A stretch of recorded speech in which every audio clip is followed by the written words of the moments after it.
నంద్యాల జిల్లా నందికొట్కూరు పట్టణంలో శ్రీశైలం ముంపు బాధితులు దీక్షలు చేపడుతున్న అధికారులు పట్టించుకోలేని పరిస్థితి నెలకొంది.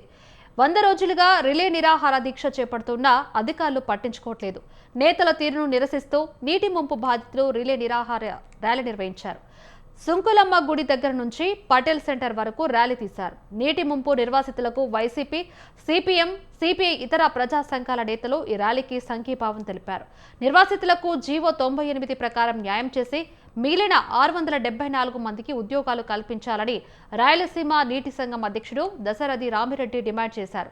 లేని పక్షాన నీటి ముప్పు నిర్వాసితులంతా ఆమరణ నిరాహార దీక్ష చేపడతామని హెచ్చరించారు. సిపిఎం, సిపిఐ, బీఎస్పీ పార్టీలు ఈ ఆందోళనకు మద్దతు ప్రకటించాయి.